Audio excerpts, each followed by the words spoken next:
Ajali lilipotokea watu 46 waliweza kupata majeraha na hadi sasa mtu mmoja ameripotiwa kwamba amepoteza maisha, na wote ambao wamehusika na ajali waliletwa hapa katika referral hospital, wanatathminiwa, na wale ambao wanapatikana kwamba wako serious wanapelekwa katika hospitali ya Nairobi. Most of the patient by and large are stable with just soft tissue injury, but we have quite a number, around 10, that we are referring to Nairobi Hospital because they have multiple fractures and head injury, but the ones that are stable are going to be treated and discharged today.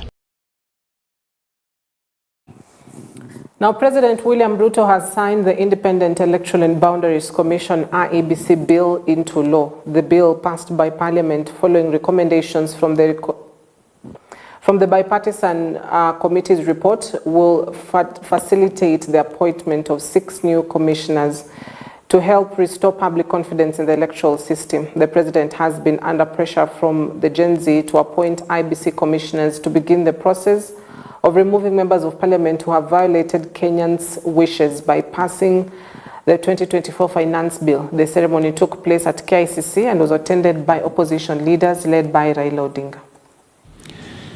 The signing of this bill paves way for the establishment of the selection panel for the appointment of IEBC commissioners. The IEBC remains a cornerstone of our democracy, responsible for overseeing regular elections at various levels, and on the overall ensuring that our electoral cycle is managed transparently and administered in an impartial, neutral, efficient, accurate, and accountable manner. I concur with leaders who have said there must be professionalism and integrity as part of the cardinal principles of the men and women who will be charged with the responsibility of overseeing our elections. The National Dialogue Committee, established last year, resulted from the closing of ranks across the political divide to forge consensus on a number of priority national issues, including the reconstitution of the IEBC. Today's assent of the IEBC Amendment Bill therefore marks a significant step in the actualization of one of the recommendations of NADCO and testifies to our country's ability to navigate difficult, complex, and sometimes divisive issues that could undermine our national cohesion, undermine our stability and security if we leave it unattended. We agreed when we sat together, myself and Brother William Ruto, that we would follow the route of dialogue. And that is the reason why NADCO was set up. NADCO then proceeded to dialogue and ended up with a very voluminous report which has contained some very fundamental recommendations. This bill that has now been signed into the law today is just one of those. But the NADCO report contains very many issues which are at the heart of the people of Kenya today. If you see the issues which are being raised by our youth, most of them are actually contained in the NADCO report. But if this NADCO report is implemented fully, you'll be able to address all those issues which these young people are raising. Now, the IEBC Act seeks to introduce pivotal reforms aimed at refining the operational framework of the IEBC. The proposed amendments underscore the necessity of enhanced transparency, efficiency, and accountability within the Commission's processes. The expansion of the selection panel from 7 to 9 members and revising the nomination process, which includes nominations from the Public Service Commission of 2 members, Political Parties Liaison Committee of 3 members, the Law Society of Kenya 1 member, ISPAC a member, Interreligious Council 2 members. Now, what is included in the Act? The deletion of specific phrases from the definition of chairperson to streamline the understanding of the roles within the Commission. The Act also aims to expand the criteria for appointments, elimination of provisions following the vice chairperson or any member to act as chairperson in the event of a vacancy, the reduction of the terms of the Secretary of the Commission from 5 years to 4 years. The Act also introduces a mandatory review of the conduct of general elections. Now, the panel will have a 90-day deadline to complete its recruitment tasks with possible extensions subject to parliamentary approval.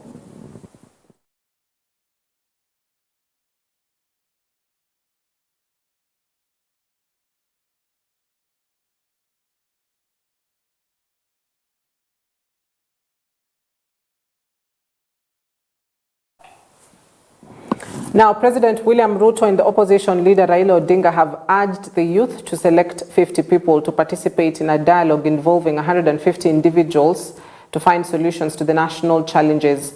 Issues to be discussed include corruption, national debt, economic management, and unemployment. This statement was supported by Deputy President Rigathi Gachagua, who urged the youth to stop demonstrations and embrace the opportunity for dialogue. The sessions will begin next week, Monday, and involve representatives from various sectors such as political parties, professional associations, religious leaders, and the youths. As a way of charting the future from the current situation we are facing, I welcome all the leaders here, and I have heard what they have said this morning, and all other stakeholders, working together for us to address the current economic situation through a broad-based political arrangement and to rally the country forward. And that's the reason why I set up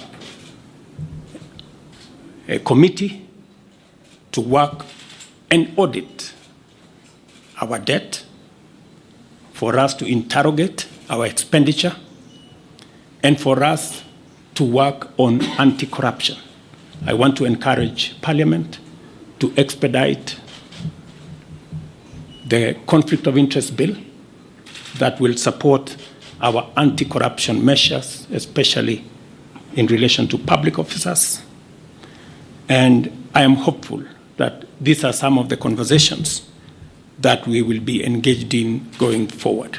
In the situation we are in, we want to call upon the people of Kenya that violence begets violence. Now that the president has accepted to have a discussion with our young population, with our leaders, we call upon the people of Kenya to give dialogue a chance, to give consultation a chance, get off the streets, stay away from destruction of property, because Kenya is greater than all of us. I think that Kenya deserves better. The issues of employment, the issues of discrimination, the issues of corruption, the issues of gender, and so on, are issues that need to be addressed in a wider forum.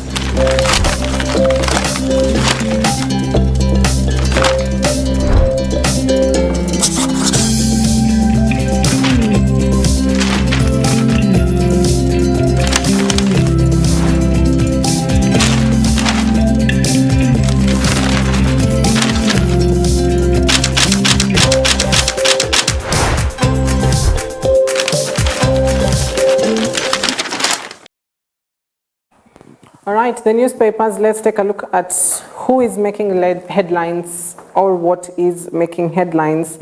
And I'll kick it off with the Daily Nation this morning that speaks of Ruto-Raila government. Ruto-Raila government. Is this handshake two? Now, President William Ruto and ODM Chief Raila Odinga may be planning to form a government of national unity. as the head of state seeks a way out of the current youth-led protests. Meanwhile, the Azimio coalition faces implosion. This comes on the backdrop of that particular press conference that was held yesterday at the KICC after the signing of the IEBC bill, where we saw the opposition leader led by Raila Odinga and President William Ruto, Deputy President Rigathi Gachagua, Prime CS Musalia Mudavadi, and a host of other pro-opposition leaders and pro-government leaders who were at KICC calling for national dialogue between the Gen Zs and the government. So is this a coalition government? Is this a Ruto Raila government? What is this? Is this handshake part 2, but in a different form? And so inside Ruto Raila quote-unquote handshake deal that split Azimio, the president has called for a broad-based political arrangement which may be a precursor to the formation of a government of national unity. Now, according to The Nation, it has learned that the president is toying with the idea of a government of national unity and might consider bringing opposition figures into administration as a way out of the political crisis triggered by the protesting youths who have demanded major reorganization of his government. Now, Ruto is said to have dangled at least 3 cabinet slots to ODM among the key positions. And his announcement has since triggered a flurry of protests, especially from some opposition leaders, led by NAK Kenya boss Martha Karua, Eugene Wamalo of the Democratic Action Party of Kenya, and the Jubilee Secretary General Jeremiah Kioni, who accused the political class of trying to hijack the clamor for reforms of Gen Z, or by Gen Z. In specific, Martha Karua actually said it is a trap that has been set. Now, Ruto made the announcement that could have far-reaching political implications while in the company of Odinga at the KICC following a closed-door meeting on a day he also assented to the IEBC bill, which is a product of the National Dialogue Committee. So, is this a handshake, a Ruto Raila coalition government?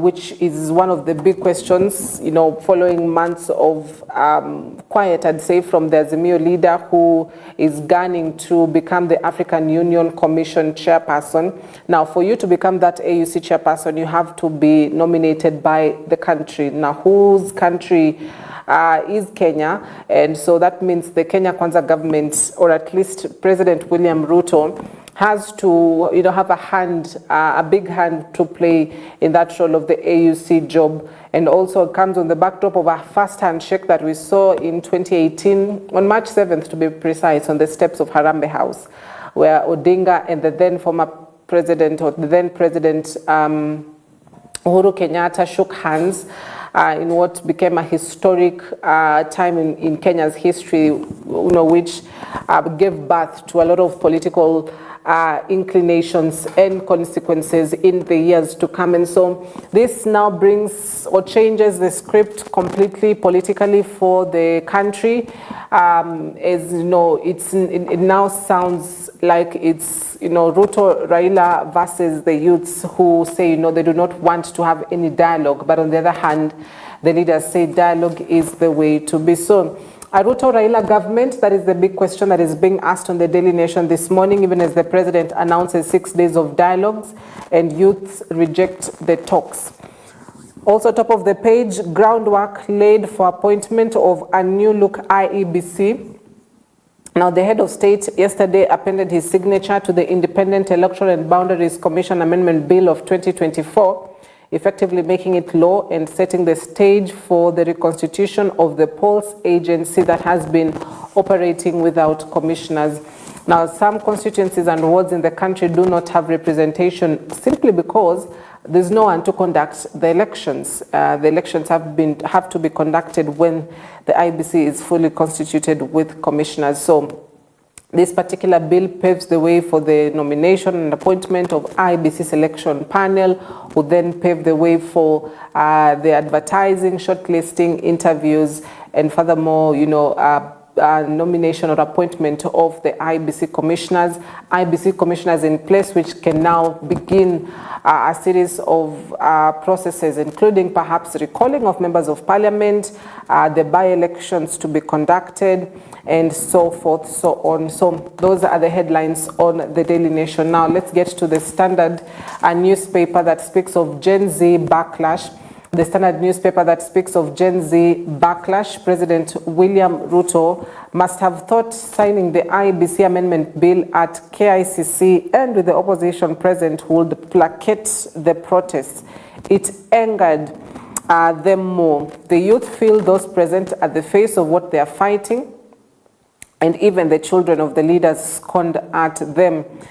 Now, the presence of military guarding the ceremony made matters worse. Now, according to one Cornelius Rono on the platform X, he says the dialogue between two individuals, William Ruto and Raila Odinga, will refuse to be controlled by selfish politicians who only value their stomachs.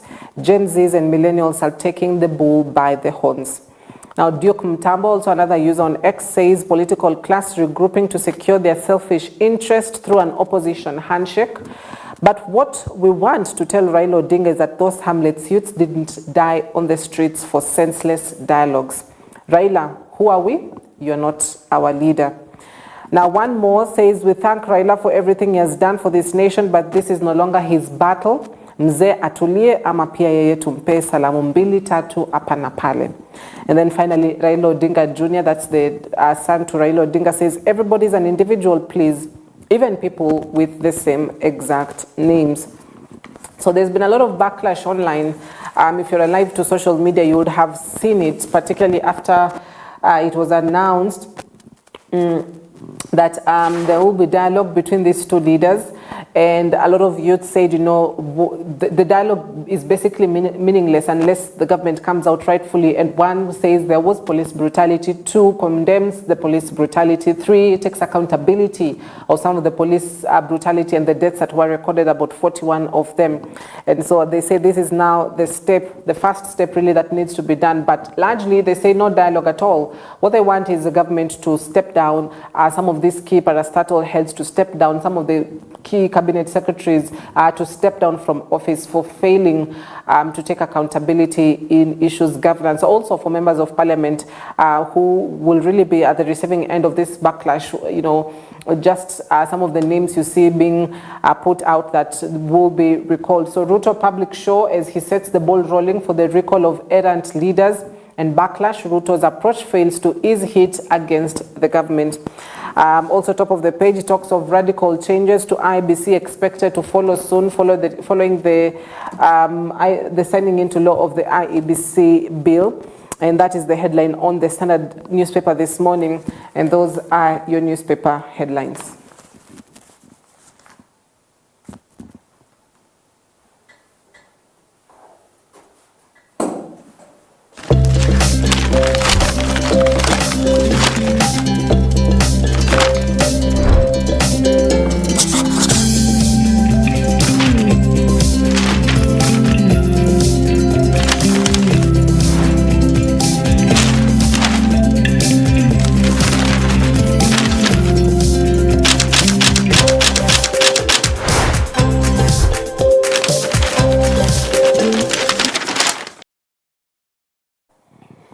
All right, so do allow us to take a quick breather. We'll be back shortly with a conversation around health and just why this is one of those courses that people need to take a keen look at, because it's not just about being a doctor. There's also other parts within the health sector which you can be part of, and that conversation returns in a bit. Stay with us.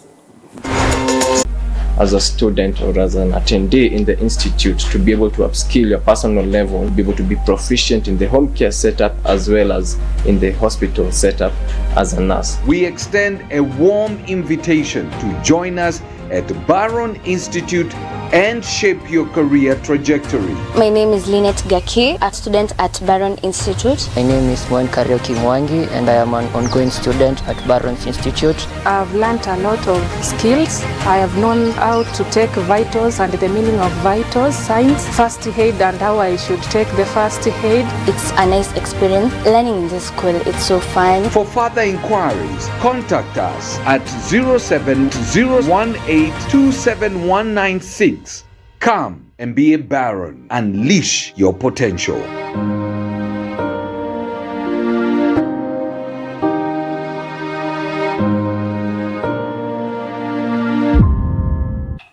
All right, so what you see there is what we want to know more about. As I said, you can send in your questions that you have or comments on this particular institute if you'd love to know more about some of the courses. Well, we're about to get into that conversation. So thank you very much, Sharon and Lynette.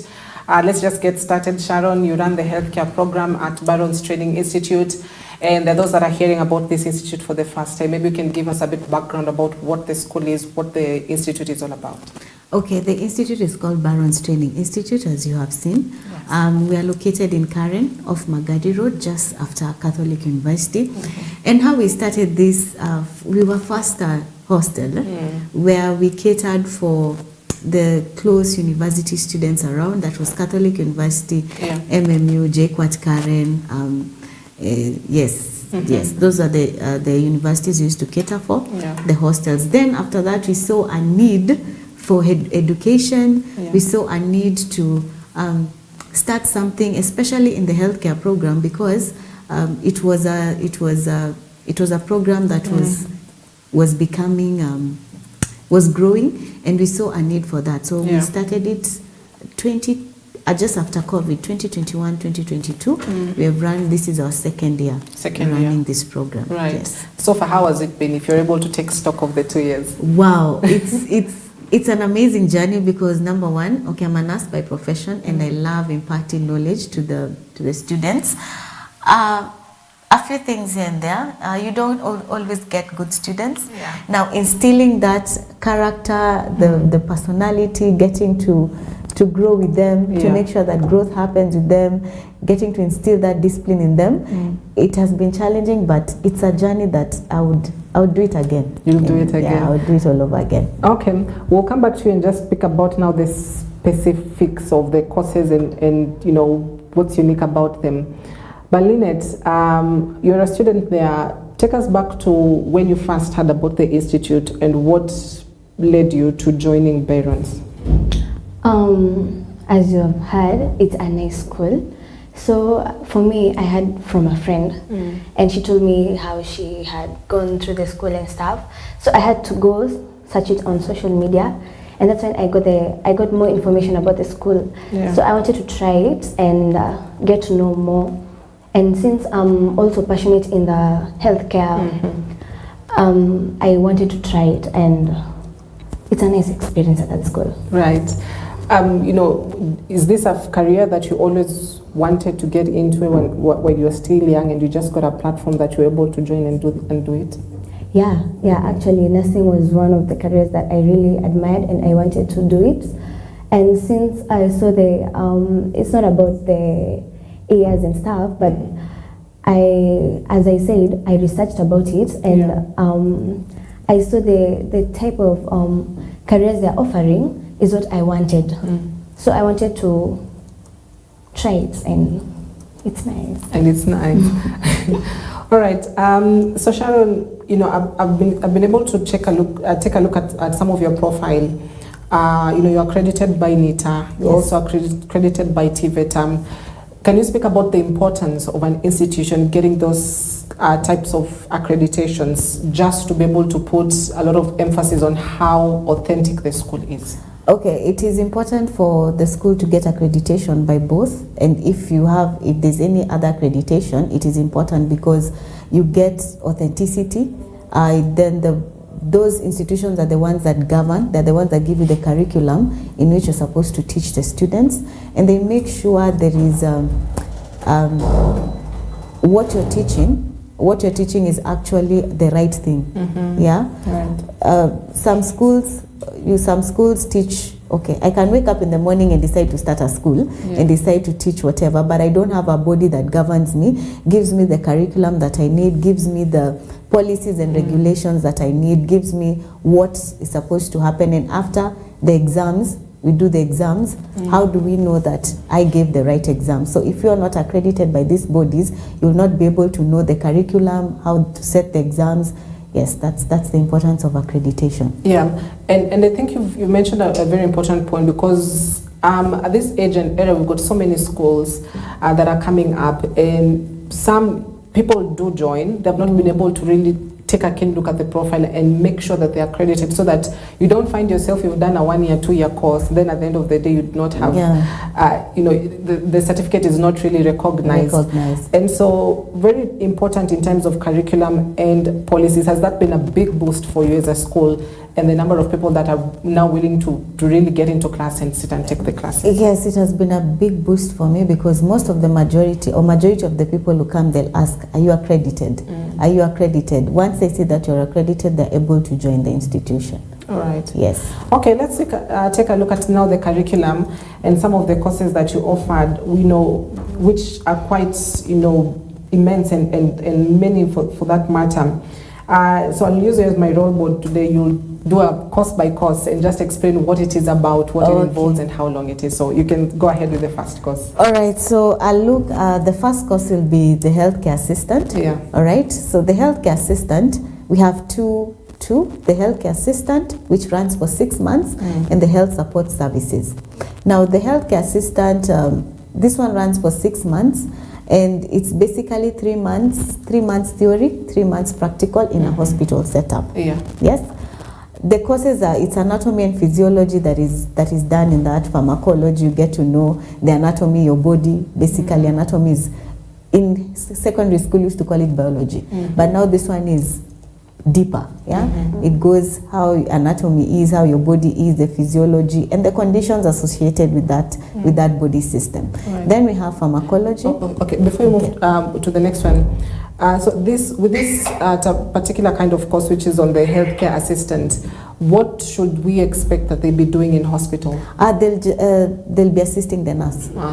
Basically assisting the nurse. Yeah, that's what they'll be doing. Taking vital signs, making the bed, turning the patient, sometimes giving medication. Yeah, that is what they'll be expected to do. Right. Then we have the health support services, which runs for 1 year, and this one you're able to be licensed. You're licensed by the government of Kenya. I would actually advise people to take the health support services. Yeah. Why? Because you have a license, and it's important to have a license. This license is the one that now gives you accountability. If you do something wrong, your license is taken. So that is the health support services, which runs for 1 year. Right. What does a health support service provider do? They just work as a nurse assistant also. They work as a nurse assistant. The difference is they have a license. Yes. So that's the difference between healthcare assistant and health support services. Yeah, and health support services. Right. We also have the caregiving course, which runs for 3 months. Now in the caregiving course, this one you just work at home. You work at home with the elderly and the sick. This one is basically at home. You don't work in a hospital setup. You work mostly at home. Is there demand for this? Because, such the timing, because with the 2020 and the COVID pandemic and the years that followed, there was this notion of, recuperate from home or home-based services. And perhaps that is where a lot of caregivers were able to really come on board. How is the demand of this course? It is growing. The demand is growing. The demand is growing because now we have sick people at home. People will recuperate from home, and we also have the elderly. Yeah, majority of people are going out. Yeah, and they're leaving their parents at home. So you see, you can't leave your parent alone. So the demand is growing. Right. Yes, the demand is growing. Okay. Do they get a license? No. They just do the 3 months, and they're able to take care of the elderly. Okay. At home. Then our next course is the perioperative course. This one. What? Perioperative. Perioperative. Yeah, perioperative. You need to take me slow. I'm also learning. Okay. Yeah. Perioperative technology. This one is basically a technician, a theater technician who where they work mostly is the theater. So they help the anesthetist ni ule tunasemanga daktari wa dawa. They put the patient to sleep. So these ones help the anesthetist put the patient to sleep. That is mostly their work, and also running. They can also assist in scrubbing with the surgeon. Okay, and they also make sure that the instruments, the surgical instruments, are sterilized and they are okay for use. So there's a certificate course which runs for 1 year, and then there's the diploma course which runs for 2 years. So with this course, goes hand in hand with what diploma courses will be offered at any college or any other university. And so with the timing, or at least the length of the course, is that something that is also advised by the accreditation bodies? Yes, it is. Yes, it is. It's advised by the accreditation bodies. Right. 2 years. 2 years. And how is the demand for this course? It is in demand because we need more anesthetist assistants in the hospital. We need more people to help us, to help the surgeon scrub. So it is a course in demand. Right. Yes. And it sounds like it's deals with the theater a lot, and the technology within the theater. Yes. What are some of these technology equipment that the students are able to work with? Okay, number one is the anesthetic machine. Okay, that's the machine that as the anesthetist and the anesthetist assistant work to put the patient to sleep. We have various equipments that if I mention them, I don't know. You can just mention for those who want to know. Okay, we have also the surgical instruments. Different surgeries have different instruments. You'll find that the CS set, this is the cesarean section set. They make sure it is well arranged. We have also instruments that help in doing laparoscopy. They're called laparoscopic instruments. They make sure that they are done well and then they are sterilized well. Yes, those are some of the instruments and some of the things they work with. Yeah. All right, we can move to the next. Any other course? Yes, we have also home care management. This is mostly for the domestic workers, the house helps. We call them house helps. Now we are calling them house managers. So basically this course runs for 4 weeks.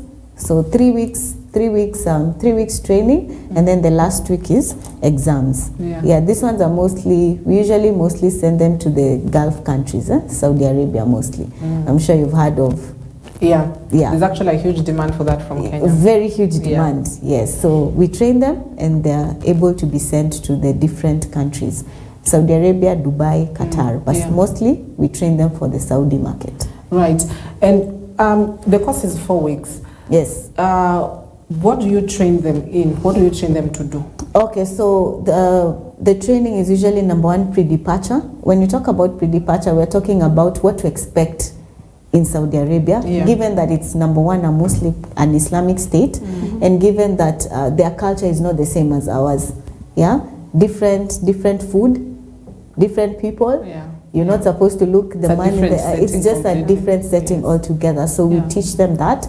We also teach them laundry, how to use the washing machines, because that's what they'll find there, washing machines. We also teach them cookery, how to use the microwave, how to use the coffee machine. That is also. We also teach them on childcare, how to take care of children. It's important. And first aid also, in case the child faints or the child becomes unconscious, what do you do? We also teach them on home nursing, the caregiver aspect, but we don't go deep. We just do basic in case you have a sick patient or a mother has come from hospital and she's just delivered. She's had a CS. She of course requires help, so we teach them on that. Also medication. You can find yourself being told to give medication to this patient, to this client, to this client, and not injectables, oral medication. So as a school, do you see to the end, are you involved in all the processes, including getting them visas, passports for them to leave the country? No, the passport and the visas, the school only trains. The passports and the visas is now the work of the agencies. They're the ones now who get them the passport, the visa, and make sure. And as a school, we follow up. However, we follow up with the help of the agent. Yeah. Yes. So as a school, you work with the agencies? Yes, we work with the agencies, yes. All Even for the healthcare assistants, the health support services, the caregiving, whichever, we also we work with the agencies to give jobs abroad, yeah? Yes, because there's demand also for caregivers outside, both in the Gulf countries and also the Western countries. So when you finish training and you show interest in wanting to work outside, we do link you up with the agencies and you're able to go. Yes. All right. Is there any other course you've left behind? Childcare. Yeah, we also train. They're called nannies. Yeah, we call them nannies. So these ones are specifically for taking care of the children. It is picking up in Kenya, though it is slow. It is picking up. We have a culture of just going to Shago and yes, going to Shago and just picking up someone. Sema uko na watoto? Watoto wangapi wawili? Unaweza chunga watoto. And we don't really know how sometimes things happen. We don't know how to. So in this child care, we teach you how to take care of these children. Yes. How long does the course go? The course goes for 1 month. 1 month. Yes. Yeah. So it's just, basics of how to take care of a child, how to take care of a home. Yes, how to cook for the child. Yes. And so how do the nannies not get adopted by families, or at least to the job market? Okay, so when you want a nanny or a child caregiver, you just come to the school.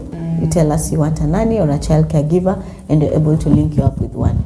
All right. So, aside from offering these other courses, you're also offering an opportunity or a platform where there's a need for families to have nannies who they feel safe with, who they know they can, get the work done. And so they just come to you and you're able to point them to so and so. Yes. We're offering this, and so we'll give you these people, you can take them. Yes. Interesting. Yes, after signing a contract. After signing a contract. All right. I can see one more course. I don't know if it's a course. The IELTS. Yes, IELTS. We have the languages now, the IELTS and the German language. IELTS is basically, we prepare you for the IELTS exam. The IELTS exam is an English exam, taken mostly if you want to go to UK, Canada, it's usually UK, Canada. Yeah, those mostly. Those are the countries that, and Australia also. Those are the countries that require IELTS. So we just prepare you for the IELTS exam. The exam is done in the British Council. They're the ones who offer that exam. So after we've prepared you, we can help you book the exam, because each month there's a date for an exam each month. So we just help you book the exam, and then you pay the British Council and you're able to go for the exam once you're prepared. People think that English is easy. I was actually to ask you that because back then, when I remember it was the then CS for Health Motai Kagwe, and he said Kenyans failed the Kenyan, I believe, were nurses or something. They were nurses. Yeah, and they failed the English exam, and we were thinking it's just English. It's just English. Yeah. No, it's not just English. The IELTS is broken down into listening, reading, speaking, and passage. Writing. It's called writing. So you see, there's a certain way you're supposed to speak. When you're speaking during this exam, you don't do you've already failed. Oh no, I would have failed, And as you're speaking, you're supposed to pause. There's a pause you give, you continue speaking. Yeah, so if you don't know that, you'll just go. And they also give you topics to talk about. Then we have, and each is timed. The reading, the writing, the speaking, and the listening is timed. And you see, for the listening, unless your ear is inclined to their accent, you won't get what they're saying. True. And that is done by practice. You need to practice. You need to keep doing the questions. You need to keep listening so you're able to pass the exam. Yes. How long does the IELTS go for? 1 month. 1 month. Yes. So if I'm able to get myself to Barons today, in a month's time I'll be done and I'm able to now sit for... sit for the exam. Yes. Okay. Now, this one is interesting because, Kenya has got this program where they're exporting, medical professionals, nurses, perhaps even childcare or home care management to other countries. And so this is something that goes line in line with the vision of having, professionals go outside the country. How has that worked to your favor as Barron's Training Institute? Yes, it has, because if a student comes and they want to go to UK, they'll take both the caregiving course in line with the IELTS. Okay? If let's say someone is a caregiver, they trained in another school and they want to go to Canada, okay? They'll come, we train them the IELTS, and then there they go. So it has been, yes, to our advantage. All right. It's okay, don't worry, Lynette, I'll come to you. I can see you also offer German language. Yes. Are there any other foreign languages that you're able to teach, or it's just German? At the moment it's German and Arabic we teach because of the Gulf jobs. The Gulf jobs, yes. All right, Lynette, now from all these courses that Sharon has been so kind to tell us more about, which one do you do and why did you pick that specific one? I took healthcare assistant. As I said earlier, I'm really into nursing, and healthcare assistant is more of an assistant nurse, so it's just the same thing.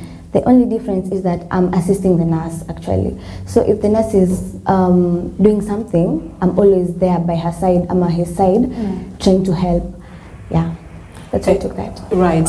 And are you still studying at the moment? Yeah, I'm still studying. I'm just waiting for my exam, then the attachment. Right.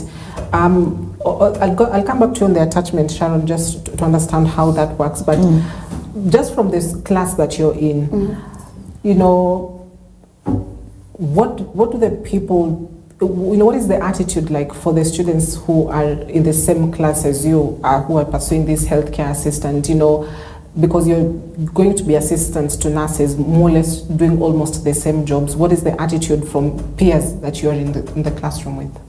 Honestly speaking, for everyone who I've interacted with at class, or in the class, they're so into this course and they're really passionate about it. So si mtu aliforsiwa kukuja kufanya. So you find everyone had a reason as to why they're in that class and why they came to study the same course as I'm doing. So yeah, I've not heard of any negative comment or anything. Right. Does it ever bother you at a time when you know, previously people would go for the degrees, you know, and they will say, we want the degrees, or at least that social setting of you have to go do a degree, and you know, sometimes unfortunately people would not really take consideration of the diploma and certificate courses. Does it ever bother you about that, and how do you hope that courses like this will be able to change for the job market? Many believe that it depends with your grade, but you can find you have a B and you're still going for the same course. It's because, as for me, I had finished school quite some time, so I did something else. And I didn't want to go back to school to study another 4 years. So I had to pick this course because it's for a short time and it's still the same thing. And I'm still going to do, I'm still going to be in the hospital setup. So it depends with someone. So yeah, it depends with how you take things. You can also have, it's not about losing hope, it's not about the grading system or anything. You could also have an A and still do another job. You can use your skills to have a great future or something. It just depends with what you really want. It's not about what you got. It's not about how people take it. It's not about, I want to be like someone else. I want to have a degree, master's in something. It's not the end of this life or anything. It depends with how you're going to take it. And if you're passionate with it, go for it. Right.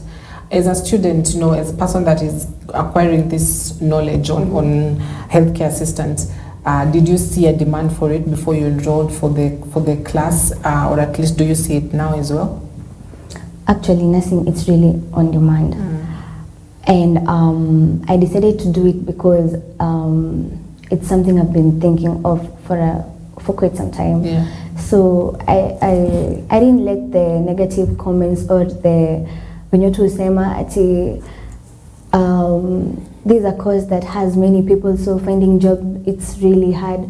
It's all about luck, and it's all about passion. It's being passionate, like being passionate about the course. So like, yeah, I just had to take it and see where it takes me and stuff. And also getting to learn new things. I'm a person that likes to learn new things, mostly at the hospital setup. you know, a lot of people have blood phobia, you know, unapata mtu ameumia, ama someone is vomiting and you're like, I feel so disgusted. This is one of the causes that helps you overcome it.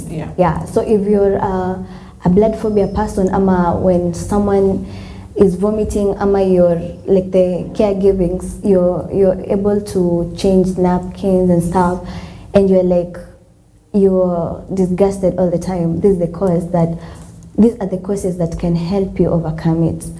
Yeah, and they help you live well with other people. Okay, Sharon, she mentioned a very important point on the attachments, and finding attachments, you know, in the country, really, to be honest, is a big headache. Particularly not for all causes, I'd say. Perhaps there are those, you know, where it is easier, but the attachment in itself, you know, how do you go about it in terms of ensuring that your students, they've gotten now this theory, the practicals you've taught them in school, now how do they go to the real job?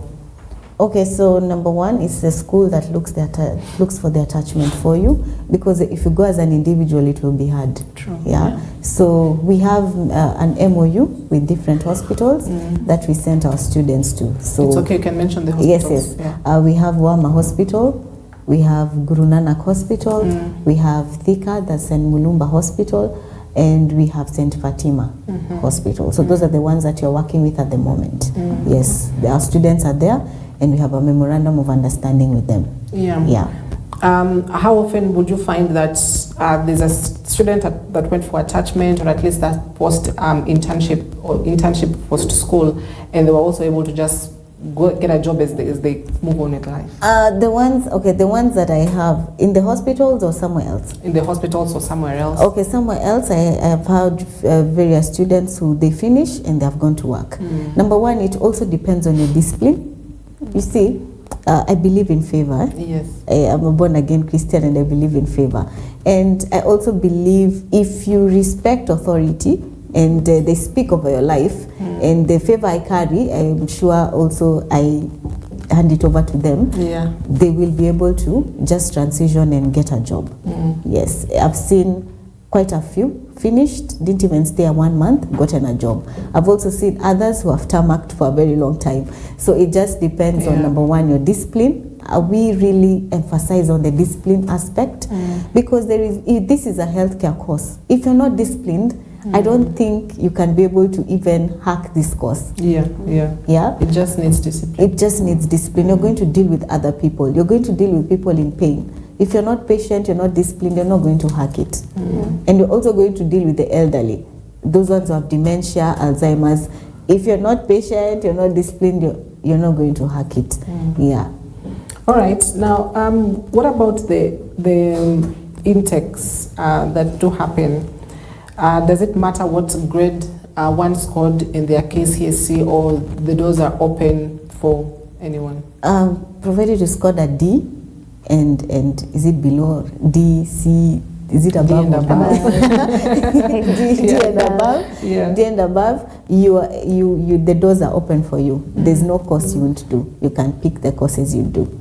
Yes. Okay. Yeah. What about the intakes? How often do you do an intake? We do intakes monthly. Oh, monthly. Yes, our intakes are monthly.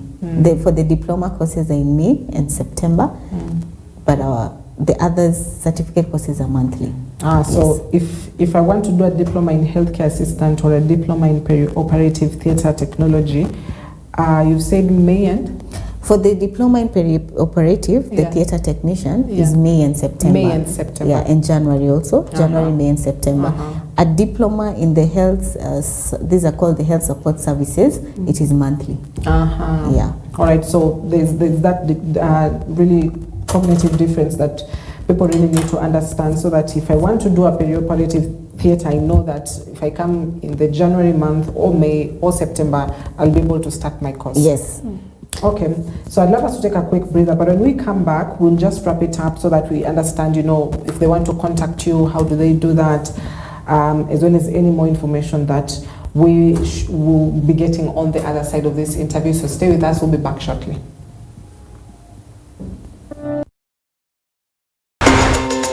Welcome back. Thank you for staying with us. You are watching Morning Live. So we're just about to wrap this conversation this morning. We had a special focus on Barron's Training Institute, an institute that offers various courses within the healthcare sector, including healthcare assistant, health support services.